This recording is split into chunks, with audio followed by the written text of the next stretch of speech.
Hey there, welcome to another episode of the Coffee Solo audio program on this Wednesday, August 13th, 2025. I am recording this at 9:11 p.m. This time I have prepared an outline of various things I want to talk about. I have titled the episode Boiling Frog. You know what that is, right? But you don't know what it is. Not really. So this is episode 2025-08-1301. Published on ko-fi.com/danhugo/posts, but also available elsewhere, which I will mention briefly. I'm trying to cut down on the self-promotion links in episodes. I really need to make it easier for people to find stuff, but not bog down their listening enjoyment with too much of that stuff. But anyway, hopefully wherever you found this audio program, whether you're listening on Ko-fi, I say Ko-fi because it's spelled weird, ko-fi.com/danhugo/posts if you're listening there, or if you're listening on Spotify or Apple Podcast or Amazon Music or some other platform, or you just grab the MP3 from the RSS feed and you're listening on your device, whatever that device might be. Maybe you're listening on YouTube. Trying to get out there more. This and all of my audio productions, which of course are available via links that I post on my buymeacoffee.com/danhugo profile page. But hang on, we're getting ahead of ourselves. Hopefully, wherever you are listening, you're able to locate the episode description, which contains some show notes.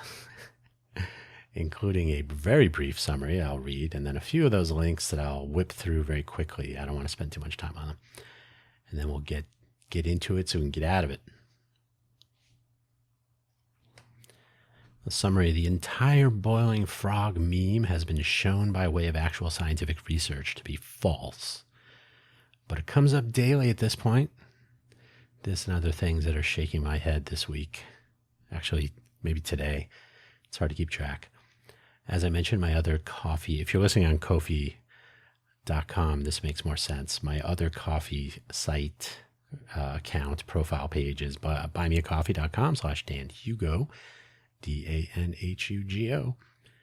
There you will find links to all of my audio programs where you may find them. And as I've intimated, they're Apple Podcast, YouTube now, Amazon Music /podcast, Spotify, of course. Their Spotify creator profile pages. You can get the episodes from there too, and the YouTube channels. So links to all of that. In addition to some project links, you have some idea of the kinds of things I'm getting myself into. Affiliate links for things like my favorite coffee beans. Those would not cost you any extra money if you would like to support my efforts by buying coffee. That's what I do. Coffee powers all of this. You're under no obligation to spend any money otherwise at any of these things. And there is the Buy Me an Update audio program published Mondays, a 5-minute or less rundown on the previous week's audio program topics and any news and announcements upcoming. That's available at buymeacoffee.com/danhugo/posts, POSTS. But guess what? It's also available in the same places as everything else. So Spotify, Apple Podcasts, etc., etc. I do have links as well to the Spotify for Creators profile pages for Coffee Solo. That's this program. I can't pronounce it correctly no matter what. And Buy Me an Update, available the first place it was available, hence the name, was on buymeacoffee.com. But now it is going global.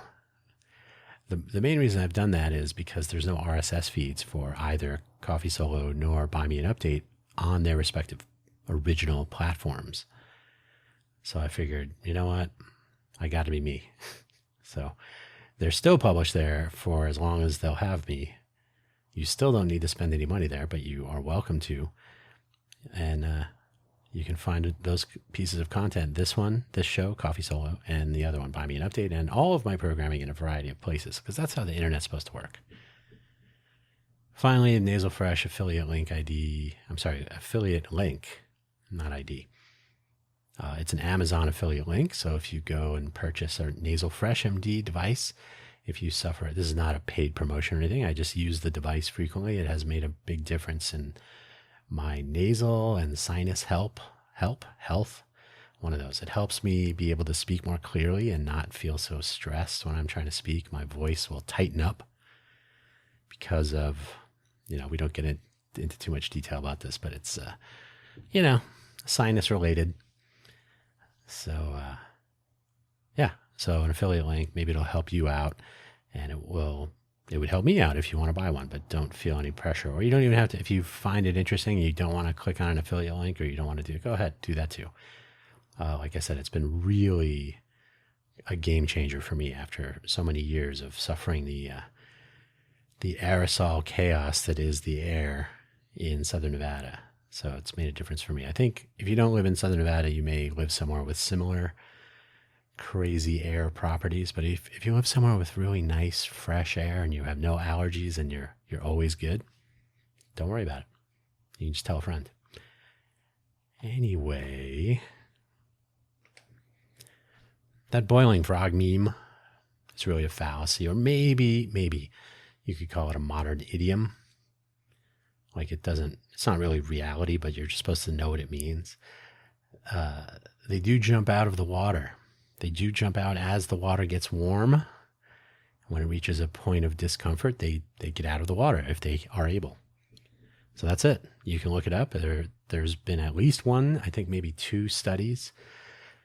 They did one, I think it was pretty cruel. I think they wanted to test if it was a reflex or a conscious decision on the part of the frog. So I want to say they did some surgery on some frogs and made them, I'm not going to get into detail, but you can read about the studies. It's not true. Frogs do not sit in water and get cooked alive because they're too chill. They're not sitting in a sauna letting themselves cook alive. It just doesn't happen. So that's the first thing I wanted to say. Einstein never took an IQ test, by the way, nor did Stephen Hawking. I'm tired of seeing that stuff. And I haven't either. So my theory is that smart people don't feel they need to prove it on some goofball test. You just have to show in real life. Show and tell. Don't take a test to prove something to somebody that doesn't understand you. I keep hearing writ large. That's W-R-I-T. Writ large. Being used more and more. I think I did an entire other episode about this of one of my shows somewhere. It's kind of driving me nuts. It is often misused. There are 2 common expressions. One is now becoming more common. That's writ large. That sound kind of like this. One is writ large, the newer and more popular, more trendy, I think. And at large is the more commonly used, and it's been around for a long time, and its meaning is, I think, probably more clear. Someone made a great website to lay this out. It is the word AT, but you can interpret that as you like. The domain, the website is large, L-A-R-G-E, large, L-A-R-G-E, period, dot, if you like, FYI. I know nobody will check that out, but more people should. Literally and figuratively. Writ large.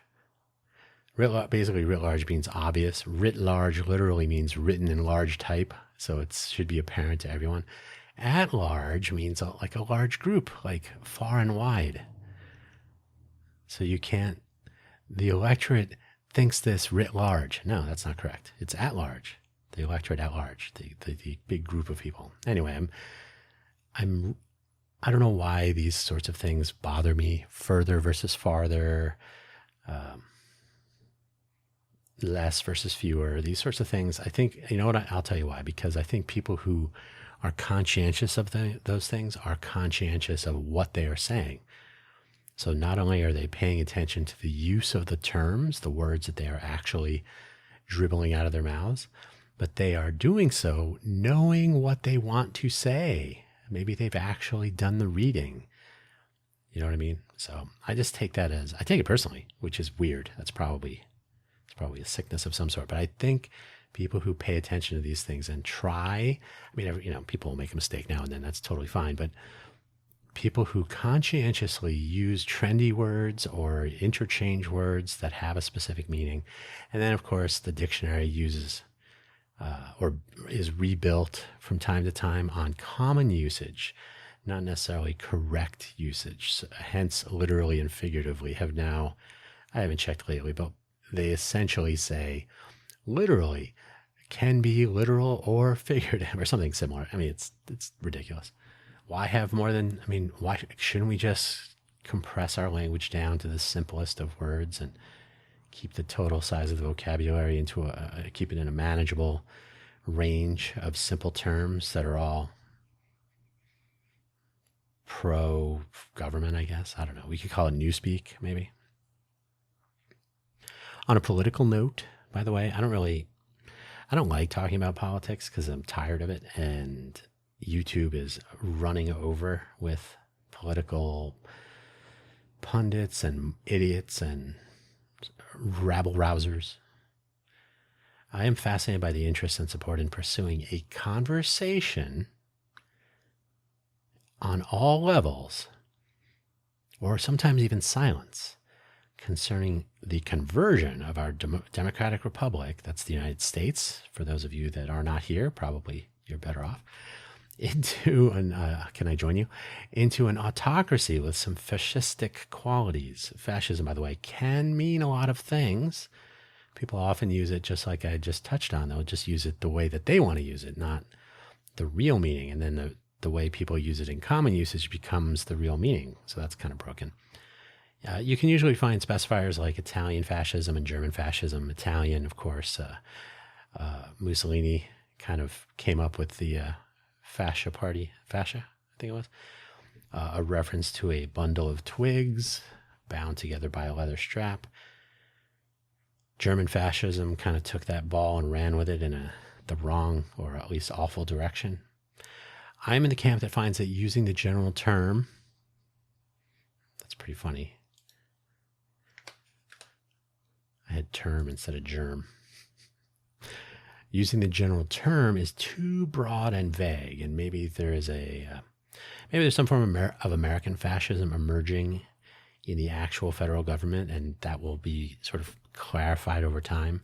So later, next month, next year, whatever, at some point, what the real picture of American fascism looks like, what its properties are, because at some points the courts are still around. Rather famously, the court system in Germany was not completely dismantled. I think they had lawyers. They had some legal guidance of some sort when they were doing their Nuremberg laws, purity laws, all that awfulness.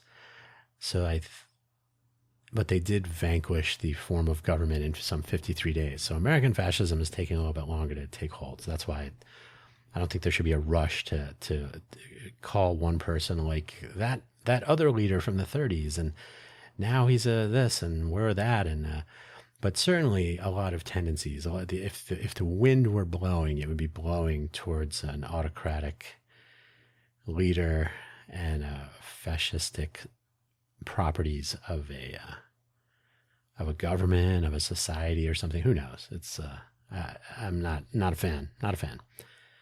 But I am fascinated because despite the absolute gaslighting surrounding its ongoing rollout, I mean, there's not even any truth to anything anymore. It's ridiculous. One guy running for mayor in New York City calling himself a socialist, although other people then call him a communist because they don't understand that there's a difference there. With what are more likely he's probably got more social democrat notions. I mean, he is planning to operate within the government as it exists, the state government, for the purposes of funding and whatnot. He's not calling for an overthrow of anything. It's not like he's trying to cause trouble. He's trying to apply socialist principles about people who live in the New York area being able to live there. So I think it's interesting. I don't think it's worth freaking out about. I think testing this form of, and it's not, I mean, his approach is really more about the economics of socialism, about government run programs and so on. And it's not going to like break the universe. I think it would be interesting as an experiment, one term, just see how things go. If we can do it with American fascism, why can't we do it with social democracy under the socialist banner? Although, again, I don't believe he's actually a socialist. But we'll see. But the social democrat notions, and but he will be described in any number of awful ways, and people are losing their minds over this whole thing. I'm always reminded when it comes to this of someone who said to me, a person speaking to me said, I don't want Biden. This is obviously a few years ago. I don't want Biden to win because he's a socialist. And I said, are you collecting Social Security? And this person said, yeah. I said, and you do use Medicare? Yeah. Okay. I don't even know what else to say to that. Yeah, I hope he doesn't win too. Of course, the boiling frog references come up more recently as the news brings a little bit more troubling news almost daily at this point. Hey, we're going to go through the Smithsonian and make sure it aligns with our story of history and all this other crazy stuff. And extorting universities, shutting down research programs at universities or elsewhere, shutting down the weather services, which I guess they're rehiring some people, so that's good. Doge, quote unquote, saved, I think it was 1.4 billion, but it actually costs a ton of money, and that's probably going to have the loss number and damages will probably go up over time. So those savings are probably they look nice on paper, but who can believe those numbers anymore? That's, oh, we don't like those numbers, let's fire everybody and put the people in. That's just ridiculous. I don't like the speedometer. It keeps giving me too high a value. I need one that's off by a few. So yeah, troubling news every single day. I honestly think the way news is reported is a part of the problem, because everything is like relentless. And one of my favorite things about news, and by that I mean my least favorite, is the another this or two more of those happened today, and you're like, wait a minute. So what is the total? Another one happened today, but is that the same one you reported earlier, or is that another one since earlier? So they I think they do it to sort of help you glaze over a little bit. Like, I don't even know. I don't want to know. So I think the way the news is reported is a part of the problem, if there is the problem. I think it doesn't help. How about that? If you don't think there's a problem. And the way people consume it is another part of the problem, if there is a problem. And it is a lot of chaos. I am fairly certain people are turning away from the daily bad news fire hose. But that, I think, is part of the strategy. I think it's the flood the zone silliness. And also the orange man is falling off the mental acuity pedestal, in my opinion. But that's something that probably is a good the boiling frog is probably a good way to describe that. It's a good example. So if the boiling frog were true, and so we can just leave that one there. But I honestly think that so news is reported in the same style as it has been since news has been reported. I mean, somebody isn't standing in the public square yelling things.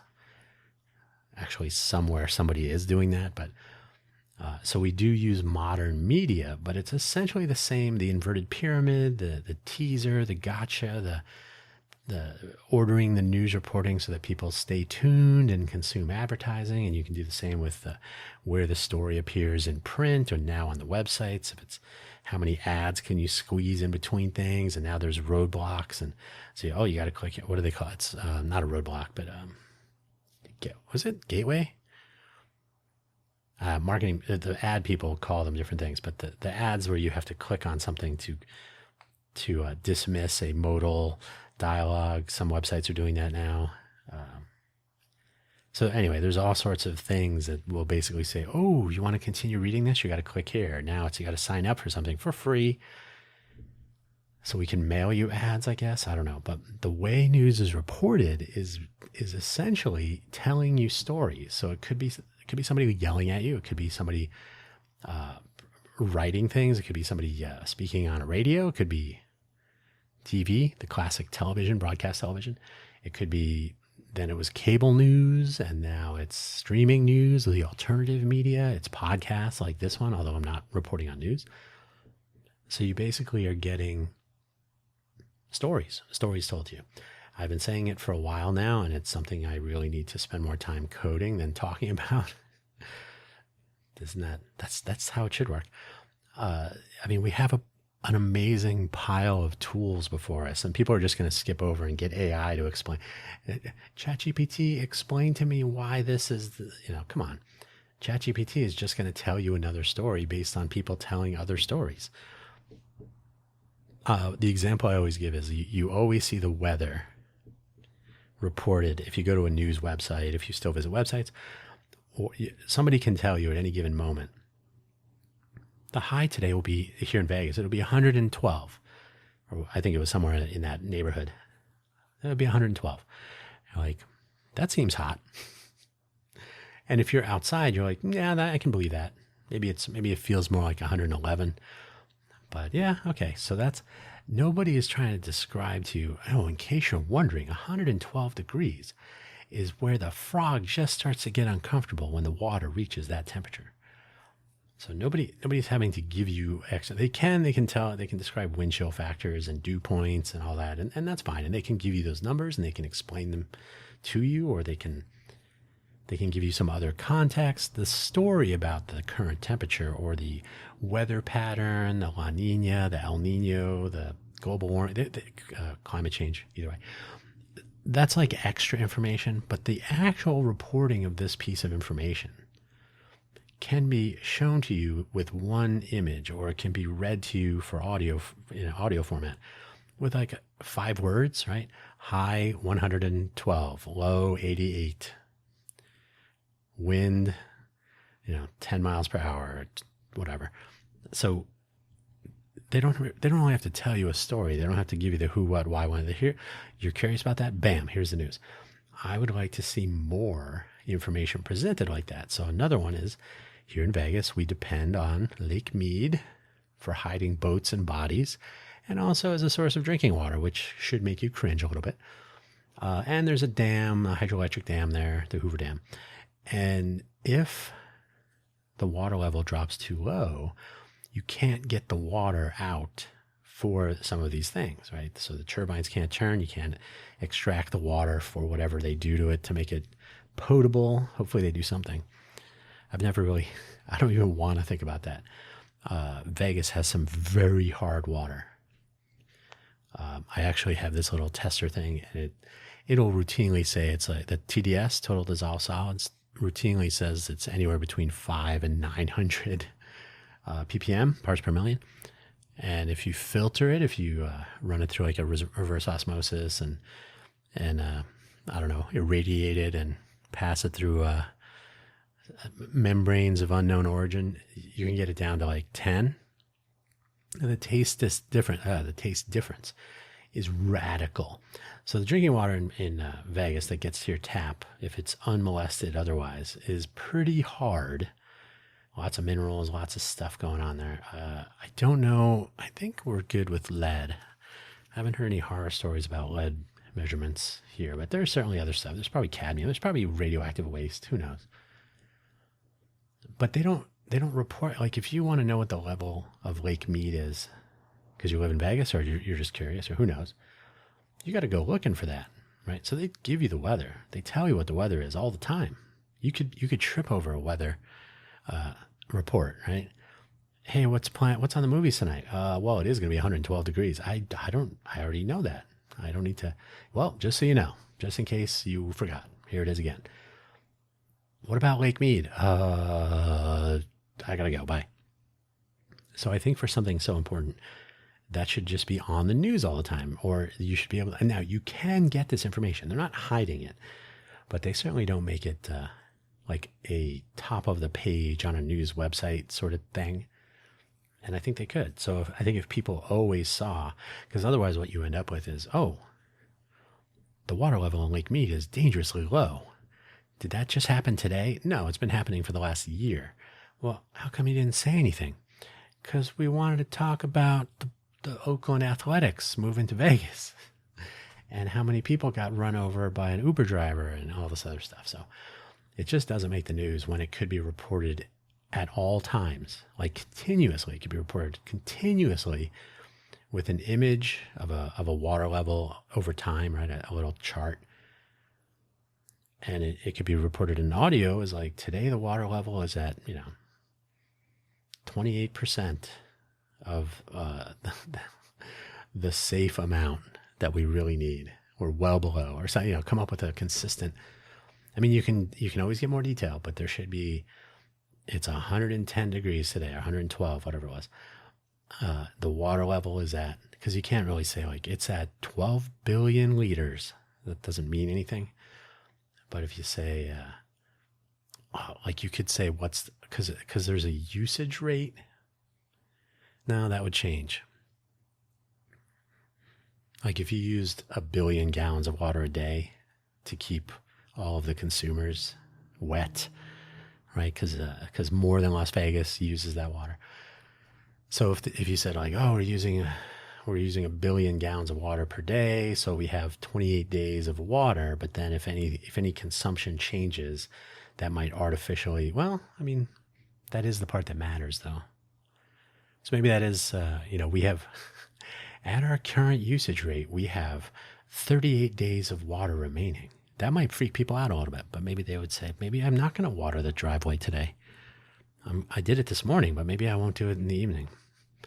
So I think the way news reported is fundamentally broken, and it could change. I'm reading this book called Propaganda, which I'll probably talk about more when I finish it. And that there is no shortage of pointing fingers at news reporting. And when now that this has been mentioned, you start to think about it, and you're like, you know what? They do use certain language more frequently, and they do seem to emphasize some things over others. So it's kind of interesting. I mean, news is supposed to report the news, but I think they end up telling the story. And sometimes the story needs that data. And if you get the story out of the way, you're like, hang on a second, let me look at these numbers first. And you're like, oh, yeah, the story you're telling doesn't exactly match these numbers. And I think that's it's frustrating in the best case. I think it's problematic and worse. Speaking of, I saw a news report that I will be speaking about in this week's episode of Impresarios. It's Cafe Genius Impresarios. You can find a link to that in the buymeacoffee.com/Dan Hugo profile page. But hint, if you look for Cafe Genius on YouTube, you'll find it. CAFFEGENIUS. Cafe Genius. Spelled with 2 F's, as it should be. So this Friday, I'm going to talk about this. Some people, and I think they surveyed they surveyed 300 people. I can't remember if it came from, I think it came from the University Center for Business, CBRE, something like that. I'll talk about it on Friday. But anyway, they asked, I think it was 300 people who are self-reporting as unemployed here in the greater Vegas area. And they are looking for work, doing something else, something different from what they were doing before, and now they're unemployed. Now, the more popular areas, the places where people are looking to find work and apparently not finding it here in the local area, are not manufacturing and tech, for example. Believe it or not, they would like to do other things.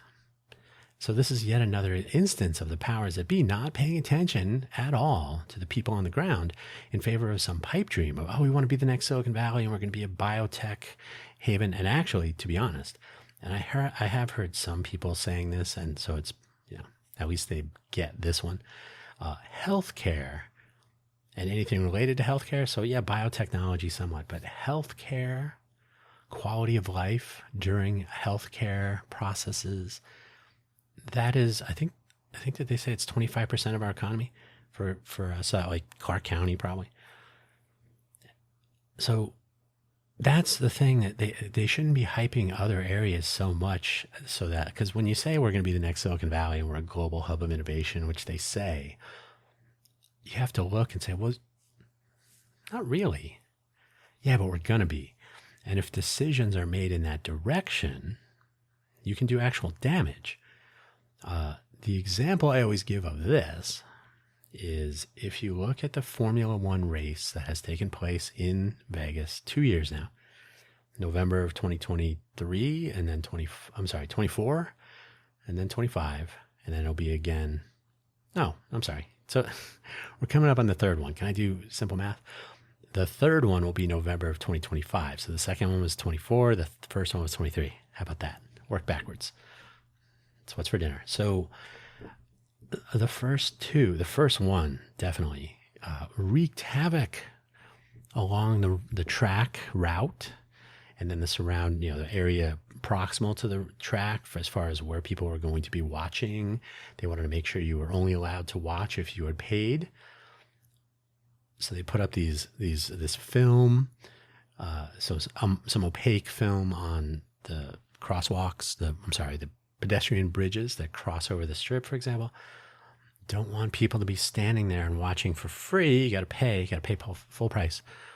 You got to pay full price until they realize they're not getting their ticket sale goals. And then you can pay a lot less when they fire sale the tickets and whatnot. But anyway, that's a whole nother commentary. So the take home, though, is that havoc was wreaked to have this event, and we get press out of it, and some people make good money, but it does real damage to other people.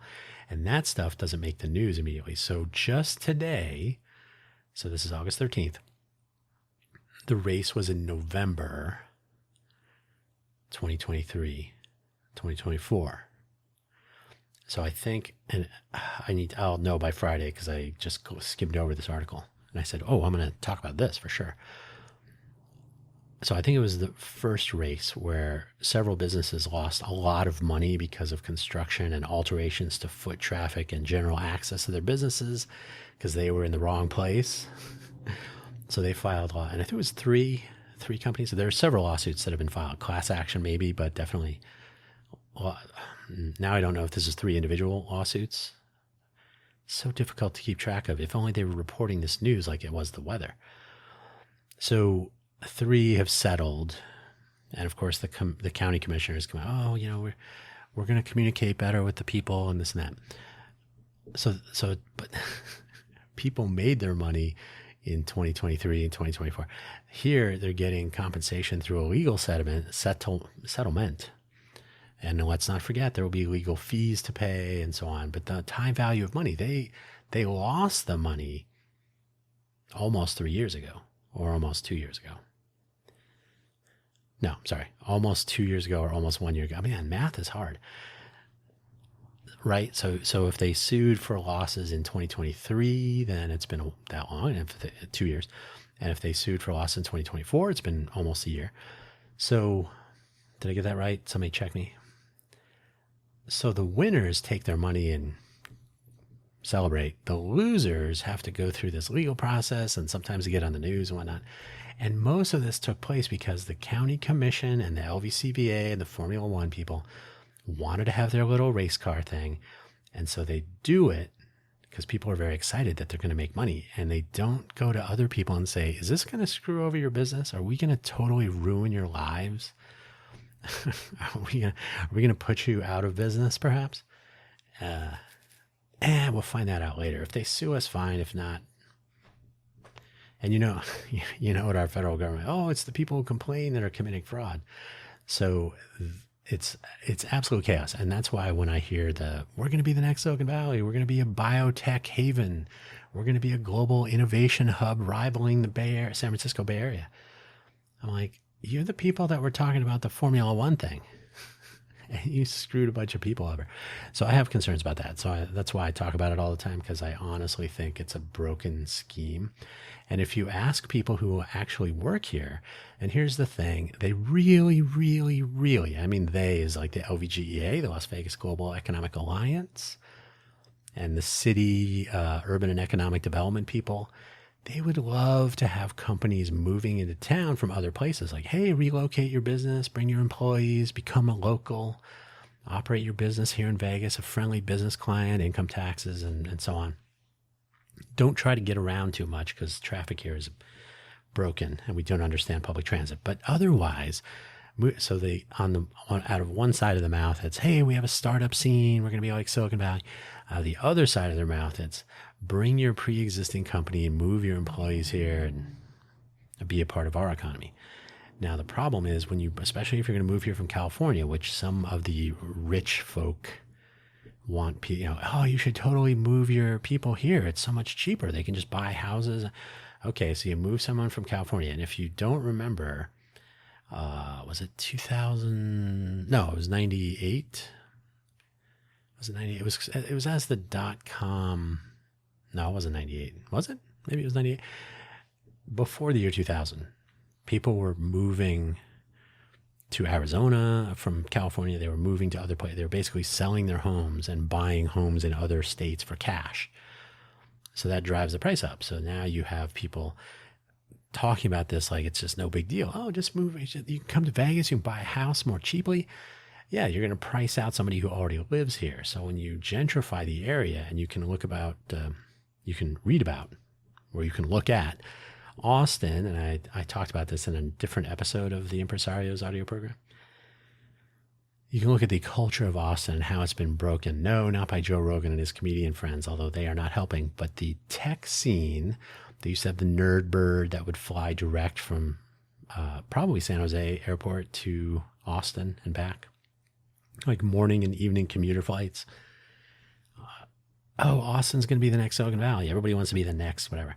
But Austin already had a thriving culture. The Keep It Weird, the musical and other performances on 6th, the bar scene, the humidity. UT Austin, it's a more liberal part of Texas because of the university, and the students tend to be there. And then the tech scene moves in, which made it sort of a techno-fascist leaning liberal thing. Who knows? But the take home is you look at Austin now, and tech moved in and kind of steamrolled the culture. And I don't know that people are paying attention to that if they invite, like, oh, move from Silicon Valley to Vegas. And I'll tell you right now, I don't think that's going to happen, because I'll tell you why. Because people in Austin are already like, maybe this was a bad idea. And again, not the comedians, although the comedians also agree. I think they found out more quickly. But I have a feeling what ends up happening, and when I say I have a feeling, I'm telling you this is what ends up happening. The people with the money are on Sand Hill Road in Menlo Park. And there are other places. But if you refer to Sand Hill Road, everybody knows you mean, venture capital firms, sources of investment. And those people really like it when you are near them. And they really like it when you are near other places that can help your business, i.e. their investment, to thrive. And I've talked to a small number of VCs about this. Haven't done something comprehensive. That's for later. Would you rather invest in a company in the Vegas area or Research Triangle in North Carolina, or Manhattan, Silicon Valley, Salt Lake City, Utah, Provo, Utah, Tempe, Arizona? Especially if how about a tech investment? New York is really more about finance. Research Triangle does have some strong areas in particular types of technology. Provo and Salt Lake are really shining. They do have a lot of tech, and a lot of community has been developing there. Tempe, Arizona, really, because Intel's there, they did have a semiconductor and electronic assembly economy, and they've added genetic technologies to it. And TSMC is building a fab there. I think they're going to be the next Silicon Valley if we want to just look at the real silicon parts. Silicon Valley has its own thing, so that's kind of a given. What about Vegas? Vegas, isn't that where people go to throw their money away because they don't understand math, and then they go back home and they go to see residences and a big sphere with LCD screens on it? So I think it's a tough sell. So it'll be interesting to see. So I'm going to talk about this more on Friday, but I really think it's worth doing some serious examination, which is one of the things I'm kind of interested in pursuing with this little project I'm working on. I'm sure I'll talk about that more at some point as well. I do have anything else at the end of my notes here, but we're coming up on 40 minutes. That's a decent time. I didn't really have so much to say when I started, but I guess just getting it out brought out more. It's just interesting to watch things. I think we, you, me, everybody else, will do better, could do better if we had better access to information, not people ranting at you on YouTube trying to get you to join their side. In fact, tomorrow, FFS Talk, or tonight, if I record it tonight, is on ideological platforms. Is that what I'm calling it? I think. Ideology platforms. They're probably ideological platforms. I got to change that. Twitter is becoming too much of this. Well, everybody go to Blue Sky. So now, like, what are we turning into here? We're turning into like digital battlegrounds or something. It's just awful. And I think that's part of the problem is I just want to hang out with people who agree with me. So you got the confirmation bias, you got the survivor bias, you got the ulterior motives, profit motives. Ooh, if I can pitch my message to conservatives or to American fascists or whatever, you'll get more views and more likes and more revenue. And so it's a weird vicious circle. So the what is it called? It's motivations. It's perverse motivations. All right. Is that what it is? It's where you're doing the bad thing for the sake of money. Like, oh, I'll sell awful notions to people if they're willing to fill my pockets with money. So is it perverse motivation? Let me look that up real quick since we're here. I guess we're going to go to 45 minutes. Perverse incentives. That's what I'm thinking of. So the perverse incentive for a creator is, I'm gonna fill people's head with the awfulness that they desire. Perverse motives. Perverse motives is also a thing, but perverse incentives is the one that you will find. Situations where a reward system intended to encourage a positive outcome unintentionally, I would argue unintentionally, leads to negative or undesirable consequences. I think most people start out their YouTube channels or their podcasts with good intentions, or maybe they're like, "Hey, I just want to sit here and BS with my friends and whatnot." I think that was the Joe Rogan origin story. And then before you know it, you're driving droves of people in one direction or another, like they're a school of fish. And then you're like, "Oh, I'm just a guy. I don't know what I'm talking about." But still, I'm making hundreds of millions of dollars doing it, and everybody's believing what I'm telling them. So I'll just continue. So I think that's problematic. So I think the way that we access information, the way that we are fed information, the way information is shot at us like a fire hose, I think all of this is becoming only more of a problem. And I think it's something to examine more closely, and maybe that's something to look at. And by the way, please don't use ChatGPT or other chat clients to find information. Every single time I hear, "Well, I asked ChatGPT to tell me what I should do with my money," and you're like, are you really doing that? Jeez. All right, I'm gonna chop it off there. I've already described some episodes that are coming up this week. You know where to find them. buymeacoffee.com/DanHugo. You don't have to spend any money there. I sound like I'm hawking my profile there. I'm really just trying to tell you where you can find all of my programming. So that's all. That's it. I don't want to hard sell. You can contribute money there. You can use the affiliate links or not. So do what you like. That is it. There is no anything else. So I think we're under 44 minutes. So I'm 45 minutes. I think we're close, probably 43, 42. We'll find out. All right. Take care. Thanks for listening. As always, catch you later.